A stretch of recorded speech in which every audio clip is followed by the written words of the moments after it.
that we all have in common. You know what I mean? Have you ever talked to somebody, especially the introverts in the room? Where are my introverts at? Go ahead and slowly raise your hand. Yeah. Introverts, you find that you're always looking for that one connection with somebody that you can talk with them about 10 minutes about. And you know what I'm talking about? Because some people can just come up with it and talk forever.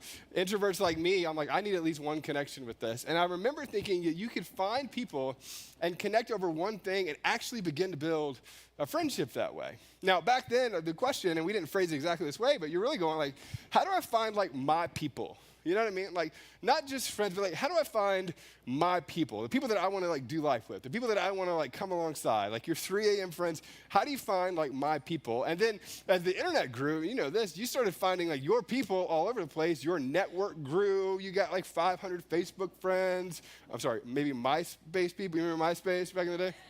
You had your top friends. You remember that? Anybody get in a fight over like they weren't in your top friends? I was never in anybody. No, that's not true. I go to Emily's, you know what, I'm just going to be done with that. So, anyway, you got this. Now, what you found, though, is this. You found acquaintances, right? You have people like this now, too. We have, like, acquaintances. Like, people, you see them out. You see them at the grocery store, and you're going to say hey to them. Like, they're your acquaintances. You're not going to hang out with them. Like, you're going to be nice to them, but you're like, we're not going to hang out. You know what I mean? Like, and you know that. They know that. And then you always say, like, hey, we should hang out. Yeah, we should. But nobody ever actually does anything with that. You know what I'm talking about? Like, they're your acquaintances. This is called what it is. And then you have people that are your friends. Like, you're going to hang out with them, but you're never going to tell them anything for real. You know what I mean? Like, you're going to hang out with them, but you're not going to, like, go deep with those people. And then you have, like, your best friends. And these are people that you're going to, like, tell stuff to, and you're going to hang out with, and you're going to get close to. And then some people have like their best friends forever, BFFs, you know, like you're gonna have some of that, which is great. And then some of you have your best friends forever. They're like college buddies. This is mine, like my college buddies. We're still close no matter where they are. We're gonna talk. If we don't talk for like 2 months, when we sit down, it's like all of a sudden, it's like it never stopped. You're gonna have like your college buddies. You have your work friends, and we'll just do this together. Can we just be honest about it? Like, you have your work friends, like you're friends, but you're kind of friends, but you're not really friends. You know, like there's a little bit of that. And then you have all your social media friends. Some of you have like 12,000 of them, which is fantastic, you know. These are people that you don't know, but they're your friends-ish. And then you have like your fake friends. How many of you have like fake friends? Like they're fake to you and you know it and you're fake back to them and it's fine. You know what I mean? Like anybody? Like you just own it. And then anybody have any of these people? Anybody have any of these? You know what I'm talking about? Yeah. Like, can we just be real for a second? So I was like, yes. Hey, let's be real. You hang out on Friday just to see what kind of poop they're going to get in. You know what I mean? Like, that's the whole thing. You're just curious about that. But your people are different, right? Finding my people is different, and you know this. And you can be good at most of this list, right? Most of us can be good at most of this list. You can be good at acquaintances. You can be good at friends. You can be good at best friends. Like, you can be good at this. But the people that, like, you're, like, really into life with, the people who really know you, like, oftentimes there's not that many of them. And even when they are, they're hard to keep. And even when they are, life's difficult. And even when they are, it's just a little bit of a struggle. And even when they are, and you know this, you don't always feel the need to grow and develop those friendships. And so my 2 questions for you before we really jump into everything is this. Who in your life really makes you better? Now, not just better at work, or not just better at the skills that you have, or not just better in the tactical things, but makes you as a human a better human. Who in your life can look at you and say, hey, that thing isn't right and you need to work on that? Who is that? Now, most of us have like 1 or 2 names that kind of pop up or bubble up. And then if we were to press 3 or 4 like steps further, there's usually a big segment of things that you also probably haven't or wouldn't share with them, right? Who makes you better? And then for those of us who are followers of Jesus especially, like who grows your faith? Who are you around, and when you're around them, you just go, oh, you know, the impossible is possible. That you're around them and you go, no, God actually can redeem that thing. Or God can help my marriage. God can do that. Who grows your faith? Who helps you to see God in a more powerful and beautiful and tangible way? Who makes you better and who grows your faith? And to be honest, come on, let's just be really fun about it. For most of our personalities, not all of us, but for most of our personalities, the older that we get, the harder this is to cultivate in our lives. And I get extra busy. Right? I'm busy. We have 3 kids, and we didn't sleep much last night. Like, one of them was up all night. I was like, I'm going to say words for a while tomorrow. I'm going to need you to sleep, you know? And they didn't. He didn't. Well, he's 2, so he didn't respond back. He just kicked me in the face, you know? So, but, I mean, you get this. Like, there's a little bit of this, like I'm tired, too. Like, you're tired. You got a lot going on. Your job is stressful. I get that, you know? Like, works hard. You got a lot on your plate. And there's all of these things, especially, and I think as you continue to progress and you continue to get older, that just feel like they stack in our lives. And it's not even that you don't want people that grow your faith or make you better. Oftentimes, it's just hard to prioritize it. And then the really blunt fact, and this is just really hard to say out loud, but you know this, but you are good enough at life. Like most of us in the room are good enough at life to be pretty good at what we do, to not wake up every morning and go, I have this deep-seated need that if I don't have these people making me better and growing my faith, that it's going to fall apart, because it's not going to fall apart. But the problem with that is that it's not going to fall apart and you don't feel urgency and you get through your life without the people that actually make you better and grow your faith. Now, the other part of this is so fascinating to me is most of us don't feel it until we really feel it, you know? Most of us, and you know this, we're kind of moving in a direction, but we're also a little bit drifting. And without people in our lives who are helping us grow and grow in our faith, you're drifting, and we rarely drift towards what God has best for us in our lives. We rarely do. Like you rarely drift into being the leader that God has called you to be. You rarely drift into being the husband that God has called you to be. You rarely drift at being the parent that God has called you to be. You rarely drift at moving in terms of faith in the ways that God has called you to do. In fact, most of our drift is towards self-sufficiency. Most of our drift is towards selfishness. Most of our drift is here, but you're good enough at this stage of your life, for many of us, where you can see it enough to pull it back enough on track where you don't feel it. But you're not good enough. And I'm not good enough. Most of us aren't good enough to pull ourselves all the way back to where God would have us to be. And so I put in my notes, I was like, the problem is that people don't drift into becoming who God has made them to be. For most of us, it's not a drift like that. And then I put in my notes, I said it this way, that some people, right? Some people move you closer to the life you want, but some people also move you further away from the life that God has called you to be. And come on, if we're really honest, most of the time, we drift towards the people who don't challenge us, who don't move us forward, who don't speak into the places that we don't want them to speak into. We drift to the places where we are comfortable, which means we live a very comfortable life, and we live it to the lid to which our self-sufficiency can bring us to. But very few people bust through that lid and become in the way that God has called us to be, in the fullness of who he's called us to become. And so what I want to do for the next few minutes is I want to talk about how that works for many of us. Because at the end of the day, as hard as we talked about manipulative people, or mean people, or people that we struggle with, all of those kinds of things, at the end of the day, with all of that, one of the questions that we have to wrestle through is, who do we want in our lives? Who do we want in this kind of inner circle to move us forward? Now, there's an area of the Bible called Hebrews. Hebrews is a fascinating area of the Bible, in part because it's written to a group of Jewish believers who were really tempted to kind of stop moving towards Jesus and going back to kind of the religion that they had sort of come from, right? And so you see this like spark of things that are happening in the early church, and then like me and you, they have a drift towards or away from kind of where they were called or moved to. And so this letter in Hebrews is interesting because of the time that it was written.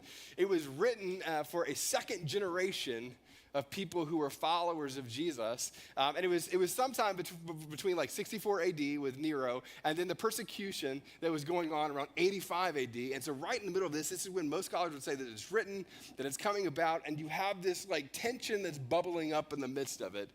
And the writer of Hebrews is speaking to this tension around drift. And so here's what he says in Hebrews. We're going to look at just a couple of verses, but here's what he says. It says, Hebrews chapter 3, it says this. It says, "See to it, brothers and sisters, that none of you has a sinful, unbelieving heart that turns away from the living God." Which, again, this is such a fun and fascinating thing, because when you read it like this, you go, you don't wake up one day, or at least most people that I talk to don't wake up one day and just go, and now I've decided to have an unbelieving heart. That's not really what most people do. And very few people, some people, your dumb friends, they wake up and go, I want to have a sinful life. You know what I mean? Like there's a little bit of that. But there's a little bit of this where you go, like most of us don't wake up and choose that. Most of us, we slowly drift into it. Now the phrase that Paul uses here is so fascinating to me. It's this first phrase where we talk about like see to it. my grandma, her name was Frances Montez Culpepper. How cool is that? You know what I mean? And Frances Montez Culpepper would say to me all the time when it came to chores around her house, she would go, you need to see to it that X, Y, and Z is done, you know? And what's fascinating about the language here is there's a deep sort of imperative to this. Like, see to it isn't just like a passive thing. It's like there is something that's under your care that you are to look after and see to. See to it, right? See to it. Now, the turning away from God thing is also fascinating to me because you know this, and some of you have been here, and some of you are here, where you go, you didn't just choose it, it just became something that's happening for you. Like you have a deep doubt, or you have a deep pressure in your life because of the things that have come about. Some of you would say this, you have a deep level of apathy around things around faith, but it's not apathy that you chose, it's just apathy that exists.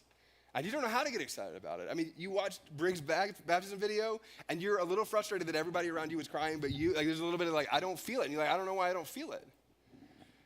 And it's not just because you're not an emotional person. It's because there's something about your faith, your interaction with God that has caused this thing in you to go, I don't even know what that is. I don't even feel that. And it's interesting to me, most people don't wake up in a day and get there. Most people end up drifting there over time, and it's an incremental sort of process. And he's writing to this group of people. So he's writing to them to going, collectively as a community, there is a responsibility with all of you to see to it that there is a healthy, spiritual, passionate growth that's happening among you so that you don't drift into these sinful desires and so that you don't drift into this sort of like unbelieving place. Now, it goes on and he says this in verse 13. He says, but instead, encourage one another daily. Now, I'll be honest, I hate this translation of it. I mean, it's accurate enough, but I hate this because when we talk about encouragement, usually we talk about like good job, you know what I mean? Like that was a good hit, you know what I mean? Or you're just such a nice person, or bravo, you know what I mean? Or we'll say things like good luck, you know what I mean? Like things like that. And we have these things where we encourage one another. That is not what this is, right? The word here is actually much more urgent, and it's this like appeal to somebody to almost like, you can almost think of it like this. When you are like, everybody ever talk to you like lovingly but sternly? Do you know what I'm talking about? Some of you are like, yes, my father. You know what I mean? Like there's a bit of loving but sternly. Because you cared so much, it came out passionately. It was this imperative. It was this powerful sort of thing, which could, I care enough about you to say something, to beg you, to implore you towards this. This writing is not about good job, good luck, high five, woo, it's not that. It's about this matters, and I'm showing up for you. And he goes on, he says, encourage one another daily, as long as it is called today, which that's just fun. I think that's like a song, a country song at that. It's pretty great. And he goes on, he says, so that none of you may be hardened by sin's deceitfulness. Now, this is so interesting, I think, in the text, because sin's deceitfulness is the part of your heart that is capable and powerful enough to lie to yourself. No one is a better liar to you than you. No one can frame and reframe and frame it again in a way to convince you that it's the right decision better than you can. And there's this part in you that goes, I can see my circumstances. I can see what's going on. I can see all of this. It's the deceitfulness that we lean into and tell ourselves. And what the writer's saying is here, you need people around you that are going to encourage you, but not like high five, good luck, woohoo, not that. To implore you to see in you what you don't see in you. A friend of mine knows to say this way, that we is the best defense against the deceitfulness and sin in you. You is not the best defense for that. It's not. You is not. You is not. Grammar people are all mad at me now. South Carolina education. There we go. So like, you is not. It's not. It's just not. We is. Now here's how you know that. You ready? How many of you dated in high school? Anybody date in high school? Oh, go ahead. You're proud of it. You're like, yeah, I did. Yeah, what's up? Yeah, I did. Yeah. Now you know this. You know this. And we talk about this all the time. Your parents saw in them what you did not see in them, right? Some of you know this. Some of you have been the friend who when someone comes to you and says, I'm engaged, every part of you is like, no. You know this, right? And you also, come on, me too. We're not the friend who encouraged in the way that he's talking about. You encourage like, what's my favorite word? Wow, wow, But you didn't sit him down and go, I love you enough to go, heck no. Like, no, why? But I love her, I love it, but no. You know this. You know this, but come on, you know this when it comes to job stuff. You've seen this too. Like you've seen this with people where they'll be encouraging around something, and everything in you is like, oh, please don't do that, right? You've seen this with people's finances, right? Anybody ever seen this with somebody else's finances? You can see it from a distance, You have no idea what they made, but at the exact same time you go, there's a little bit of that. And you go, well, I'm just not close enough to, and that's actually not it. It's not usually that you're not close enough. It's usually that you haven't developed the kind of relationship where you could lean in with the courage to say something that's hard. That you're not actually encouraging them or helping them to grow in their faith or helping them to grow with who they are. We choose comfort for them and for you. And now imagine this, in the early church, in the second generations of Christians, with this guy who started all of these churches all over the ancient world, writing to this group of people who were drifting, and everyone can see that they're drifting. He is not passive around this. He's like full-on Twitter entrepreneurial bro guy about this. You know what I'm talking about? If you know, you know. Like he's like engaged in this, saying encourage, but not with hugs, with passion because you care. And then he gives sort of the overarching powerful vision around why this matters so much. He says this, he says, we have come to share in Christ, which is so easy to read over, but to say like, you share in the redemptive, powerful nature of Jesus in the world and his redemptive work in the world. We share in Christ, and if indeed we hold our original conviction firmly to the very end. Now, for those of you in the room who are skeptical like me, you're going, well, shouldn't we continue to grow and ask questions? Absolutely. And shouldn't I doubt my faith at times? I think you probably will, and I think you probably should. Yeah. And aren't there seasons of my life where I go, I don't have it all figured out? And I would go, well, that's been my whole life. So absolutely, I totally get that. That's not it. But the consistent drift, come on, because we're too busy or too comfortable or too lazy to engage deeply with people who love us enough to lean in, right? That's different. That's not deconstructing your faith. That's you not having people around you to lean in with you. Now, some of you go, but I've tried and it's been hard. And I'm like, we're going to talk about that in a second. So like if you're already checking me out because you're like, well, he hasn't talked about the person who betrayed me. Oh, give me a second. We'll be there in a minute, right? But there's a part of you that goes, you have to lean into this to experience what God has for you. Now, the reason it is, and I've said it already, is this, that you have the capacity to deceive you, but you will never fully deceive those who are close to you. Now, here's how you know this. You ready? There are people that you are close to that you don't know what it is, but you know that something's off. Anybody ever experienced that before? You don't know what it is. But you are just in proximity to this person, you go, I don't know what it is. And very rarely do people come out with that. We don't. Very rarely we do. But at the end of the day, like the guts of this are going like, you know you can't hide it forever. You know you can't hide it for long. And there's a piece of you that goes like, come on, I feel this, I know this. And oftentimes we don't lean into it. You cannot hide stuff from people close to you that have proximity to your life and permission to speak into it. Over time, it comes out. I put it in here, I said it this way. The proximity and consistency and vulnerability, which are all decisions you make. Come on, we're all adults, well, not all, but a lot of us are adults in the room, right? You know this. Every one of those is a decision. It's not something you drift into. And none of those feel natural, especially once you hit 25, 30, 35. You know, none of those are natural. Even vulnerability. Most people who are even vulnerable are vulnerable with the things, sorry, this is really blunt, that get them influenced so that they can appear vulnerable, right? But the actual vulnerability part, the deep parts of the vulnerability, That is a decision and a choice and an invitation for somebody else. Proximity to people is a sacrifice when it comes to the relationships that matter. And consistency never makes sense. Never makes sense. It just doesn't. You are too busy. It never makes sense. And it's those three things, and really only those three things, that will bring people around you to both help you grow your faith and move you into the place that God has for you. These are the people that you want. These are the people that, as you develop these relationships, will actually help you live your life with clarity in the ways that you need to live it. As I said it this way in my notes, this is the kind of thing I hope you just remember, that it keeps you up at night a little bit. You know what I mean? Like these annoying phrases that bother you sometimes. This is what I'm hoping. Yeah, right? That someone can see in you what you cannot see in you.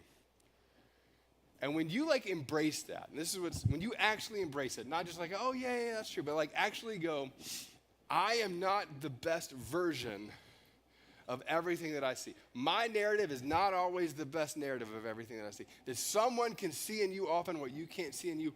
All of a sudden, it causes a level of humility in your life and a healthy dependence on a community around you that is moving you in the direction that you need to be in. In fact, most of the stuff that we've talked about the last 2 weeks would be called out in these sort of environments in the best way.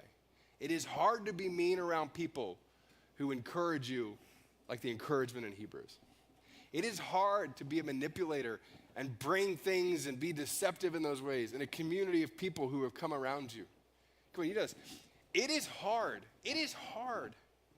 to hide all the stuff in your marriage when you are consistently vulnerable and when you consistently show up with people who are in proximity. It's not impossible, but it's a lot harder to do that. And so the oversimplified question, and the question that is so simple that it's easy to forget but also so true, is who has access and permission to speak into your life? Who is it? Now, come on. Some of you have a name and it's not really them. Some of you have a name that's comfortable to have, but it's not really them. Some of you have a name of somebody who makes you better at your job but pulls you away from your faith. It's not them. Some of you have somebody in your life who makes you feel good, but they don't challenge you. It ain't them. Most of us have people in our lives that are cheerleaders, which is great and needed, but not people who can go, I don't know what's off in you, but something is off, and I'm here. I'm here. Now, I was given this illustration that I'm going to share with you a long time ago, and I don't know how to say it. It's cheesy, so we'll just call it what it is, and I hate being cheesy, but it's cheesy. So, and it's oversimplified, and I know it's oversimplified in some ways, but it's work that I try to do every 6 months. I literally take out these circles, and I look at this, and I ask myself the questions around these three sort of circles in our lives. And I've shared this before. I'll share it really until I'm dead. And I know it's simplified, but at the end of the day, I just think when it comes to this is one of the most clarifying conversations you can have with yourself at Starbucks, hopefully in your mind, maybe not out loud. You're kind of weird, but that you are processing this with yourself. Now, the three circles are this, right? There's the people that are acquaintances or the distant, relationships that you have. There's nothing wrong with this. This will be the bulk of your relationships, right? There's nothing wrong with this. This is a good thing. You should have a lot of acquaintances, right? That's really, really great. The second tier of this are your friends. And I'll tell you this about friends, right? And you know this, especially as you get older. The friends that you have are great and necessary and they matter. And you have to develop and cultivate those relationships. Some of you have big capacity for this. Some of you have smaller capacities for this. But these dynamics work, and they're friends, and you're going to hang out with them. And you're going to spend time with them, and you're going to enjoy them. And your kids are going to hang out with their kids. And all that's great. And that's going to be great. And also, they're not the people, oftentimes, that are going to look at you and make you better. They're not the people that are going to grow your faith. There'll be people in your life that, again, they're fantastic human beings. But they don't love you enough or care about you enough to say what's hard. And realistically, come on, be honest. You don't love them enough or care enough either to tell them what's hard either, there's a little bit of this. And that's fine. There's nothing wrong with that. As long as you got your people in the middle. Now, your people are the people that are there not just for you, but that you are connected with when it comes to each other. They're the people that you can actually be vulnerable with. And these are hard relationships to build. And I'll tell you this, I'm 35. Am I 35? I'm 35. Where's Emily? Am I 35? I'm 35. I'm in my mid-30s. I feel that at a soul level. I can tell you that right now. And thank you. And it does not get easier. It doesn't get easier. I think it gets harder to find your people. And there are people that were your people that are no longer your people. And there are people that are your friends that you're going to move into this your people phrase. And you're always like looking at the seasons of life that you're in and the places that you're in and navigating these relationships. But if you don't do the hard work of figuring out who's in that inner circle and also guarding that inner circle as if it matters as much as it does, you will drift into the most wonderful, comfortable, not best version of your life that God did not call you to. And so to do this, I'll just tell you, this takes you prioritizing this when it comes to your people. I'm going to say that this matters, and I'm going to prioritize it when it comes to time and resources. I'm going to get a babysitter sometimes. That's the hardest thing. I don't know, anybody else feel that? The babysitter costs more than dinner did. You know what I mean? Like, I'm like, what is that? Like, but I'm going to prioritize it. And I'm going to cultivate it. And please don't miss this. This is a big deal. I'm going to do my part in investing and cultivating this relationship. I'm going to do that. And then I'm going to expect them to do it with me. I'm going to cultivate the relationship. And the last one is this, and this is hard, is I'm going to be vulnerable. I'm going to be vulnerable with those people, which means this. Now, this is funny. Now, this is church talk, right? So if you've been around church, you hear people say things like authentic. Anybody ever heard the word authentic in church before? Like, I just want an authentic person. Like, I don't know what, like authentic leather. Like, I don't fully get authentic. Like, it's real, sure, but you are a real person. Like, I don't know. Like, it is. Everybody's a little bit fake, you know? Everybody's a little bit not real. Like, I get it. When I talk about vulnerable, what I mean is that you're willing to get hurt. And that's different. You're willing to engage in a relationship where you might feel betrayed. And that's different. You're willing to share something that if they shared it, you would have a loss. Or you would experience sacrifice. It costs you something. And vulnerable sounds so good in a sermon because everyone's like, we should all be vulnerable. But it's not easy and it's not great sometimes and it's hard. Like, come on, you know this. Vulnerable means that at some point you're going to get hurt and someone will betray you. That's being vulnerable. Vulnerable literally means, like the image of being vulnerable is that I am positioning myself in a way to choose, to allow you to have some sort of, not power over me, it's not that, but some sort of like openness to where you could wound me. And when you do that, you'll get wounded at times. And you get to the end of your life and you go, I really believe this. It's hard. So many people, I tell you this all the time. So many people get to the end of their life and you go, even amongst that, the joy you get over time is so much greater than the isolation you get and never experiencing it. Now, even more important, I think, the protection you get for your life is so much more than the person who isolates themselves so that they can never be hurt again. Now, I've said this every sermon that I've talked about. Some of you have been abused. And you're like, is he talking about like going back to that? No, I'm not. It's not that. And some of you go, I carry a lot of pain to this. And you talk about this in a 2-minute sermon. And like, it's nothing. And it's not nothing. It's hard. And I tell you people this all the time. I was like, most of us in the room need counseling to some degree, right? To process pain and to work through those kinds of things. But I'll tell you this.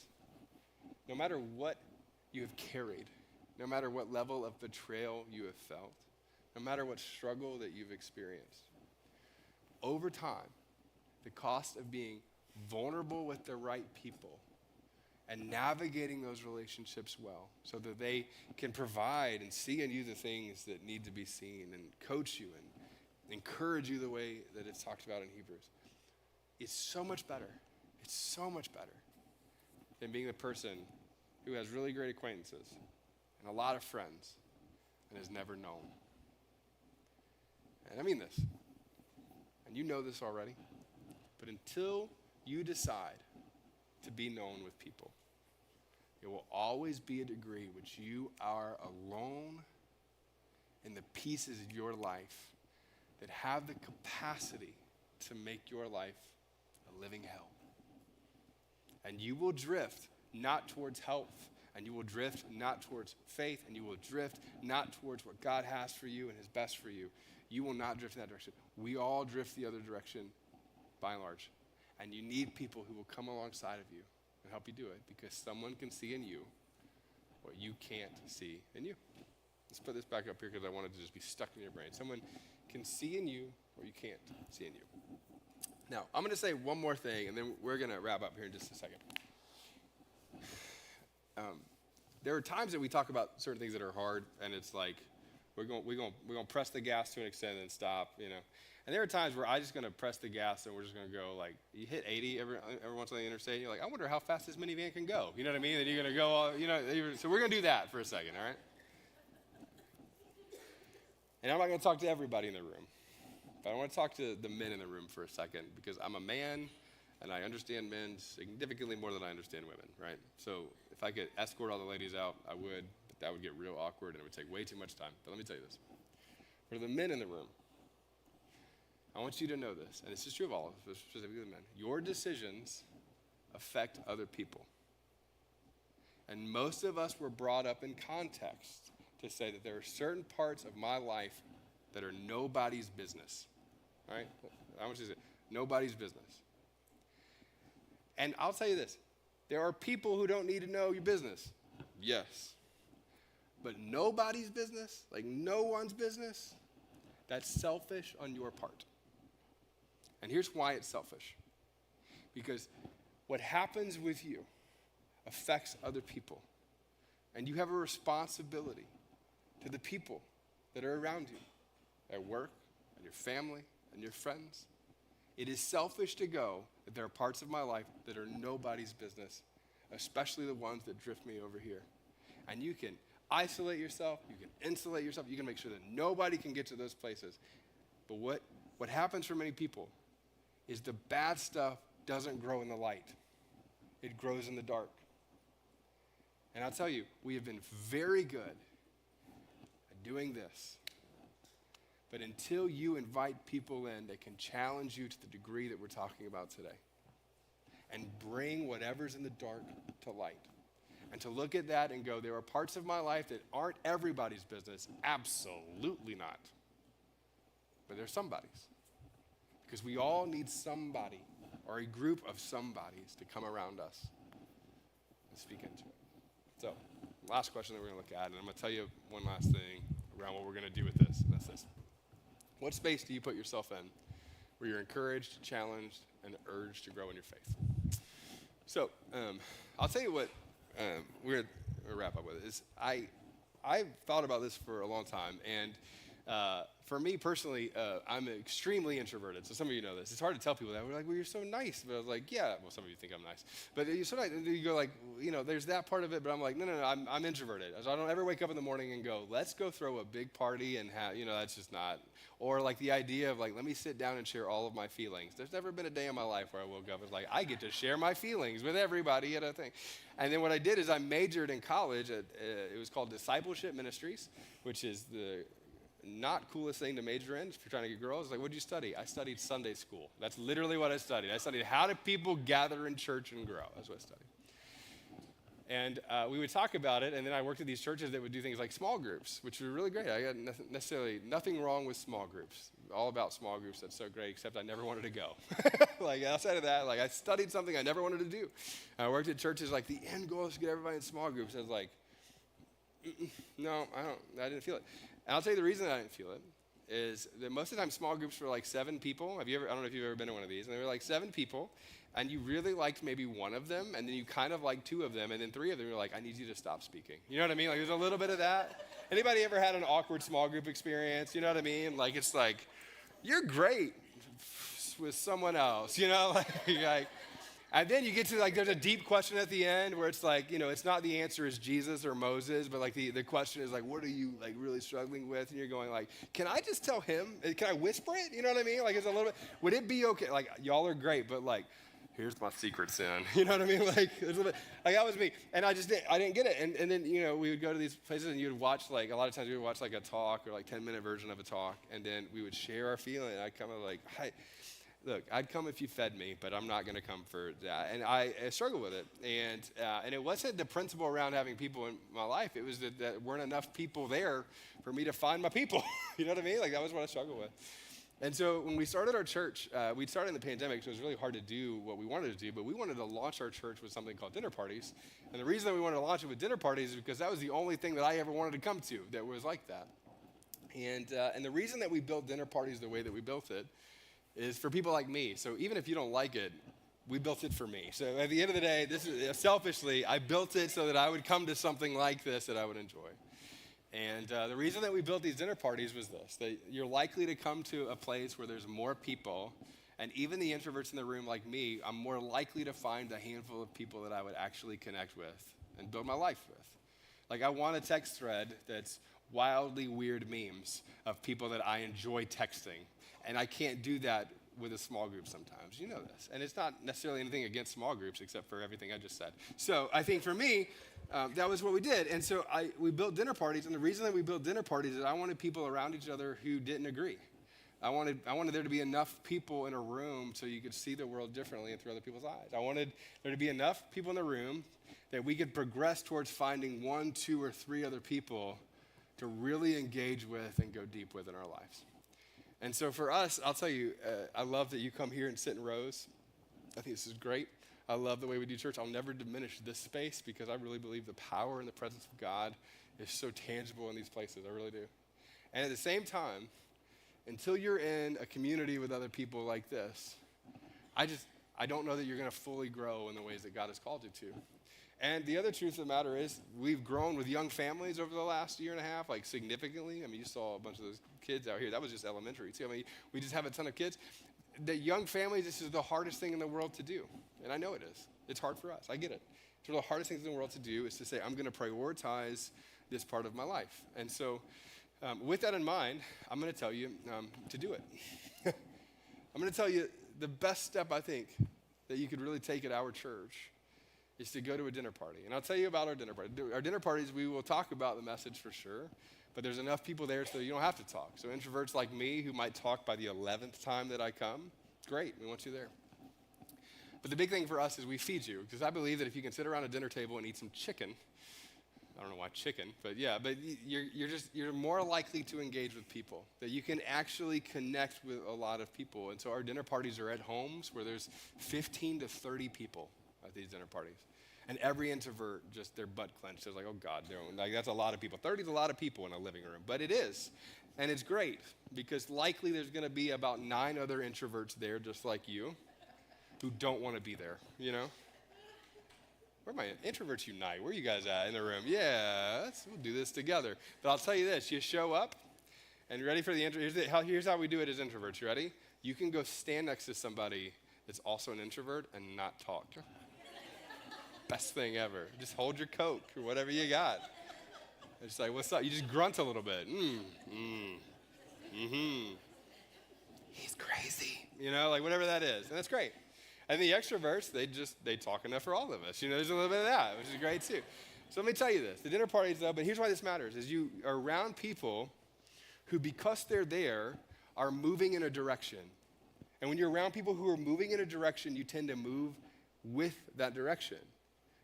You are actively going against the drift over here so that this collective drift pulls you in this direction towards faith and accountability and challenge. And my end goal for you is not that you just end up at a dinner party. I hope you come to dinner parties. My end goal for you is that you end up in what we would talk about as a triad or a quad or 3 or 4 people who you're going deep with that are in this like my people circle. So here's what I'm going to ask you to do, right? I know we put this up here, but we've got these dinner party previews coming up August 30th and 31st. We're going to feed you. We're gonna do it like we would do a dinner party, and we're going to give you the opportunity to experience this. So I'm going to tell you, if you've been a part of a small group in the way that I've described, you're like, I'll never do that again. And you look to your wife, and you're like, we will never do that again. And she goes, I mean, and you're like, no, we won't, whatever that is. I want you to come try this. If you go to our church and you go, hey, you know what? I like coming on Sundays, but I don't know about more. I want you to come try this. And there's no commitment. There's nothing like, I'm going to ask you to come once. And then we're going to ask you to come again. But, we're going to ask you to come once, right? I want you to experience it. And I want you to experience what it's like to be around people who have chosen to move in a direction with one another and do that. So here's what we're going to ask you to do. I'm going to ask everybody, if you would, to take out your phones just for a second. I'm going to ask you to text your social security. I'm just kidding. No, just take out your phone. I'm just kidding. Take out your phone for just a second. And even if you're not going to do this, I'd love you to just take out your phone because it's a little bit easier for most of us. Can we do this? And if you're a part of a dinner party already and you love it, I would love for you to be at one of these because you're going to get to see leaders and introduce to people. You go to nuvochurch.org/events. So if you're part of a dinner party already, I'd still love for you to RSVP for one of these 2 nights. And if you're here and you're not, and you're going, you know what? I don't know that I'm going to do this. So let me just tell you up front. You can totally RSVP and not come. I'm going to guilt you afterward. I'm totally kidding. That's not true. But you can totally, I'm totally kidding. But you can RSVP and not come. But let me tell you this. For some of you, the first and most important step that you can take is to say that I'm going to show up. And that's great. And so I'm going to ask you to do it. nuvochurch.org/events. And every excuse that just bubble up in your head of why you shouldn't do it, I'm going to ask you just for a second to put that aside and give it a shot one time. And then if you don't like it, the great thing is this. Are you ready? The great thing is you just don't have to come again. So it's like super easy. Like there's no, like you just don't have to do it. But I'm going to ask you to try it one time. So you can go to nuvochurch.org/events, join us for a dinner party. And then my hope, and this is what we pray, Evan leads our dinner parties. He's right back there. It's the stunning gentleman back there. Hey, what's up, Evan? That got weird. He's back there. But I'll tell you, what we'd love for you to do is you can meet Evan. He can tell you more about it or any of our leaders. But I'd love for you to try it one time. Give it a shot one time. Be a part of it once. And then we'll go from there. So here's what I'm going to do. I'm going to pray for you, and then we're going to go out and have a whole lot of fun, a whole lot of pizza. I think Brutus is about to be here in a few minutes. That's pretty great. That's really for all my Ohio State fans. And we'll do that. So let me pray for you. Father, we thank you so much for our church. God, we thank you that we're able to grow together in spaces like this. But at the same time, I believe you're moving many of us to a circle of people that can come around us. And many of us, that is like a step of prioritizing. That is a hard step to take because we're busy and we got a lot going on. We're trying to figure out how to make it work. I get that. But God, I pray that you would help us to do it. I pray that we would resist, as we talked about week 1, that this beautiful, powerful resistance against that drift that moves us into spaces that we don't need to be. And my prayer for this series from the beginning for all of us is that you would help us to be the people that you've called us to. And that right here in Dublin, Ohio, there is a segment of people who are so deeply pursuing your way for our lives. And that you move us in powerful ways to both make a difference here and beyond. Mold us and shape us in who you've called us and who you've called us to be. And bring people around us who don't want anything less than that for our lives. God, we love you and we thank you.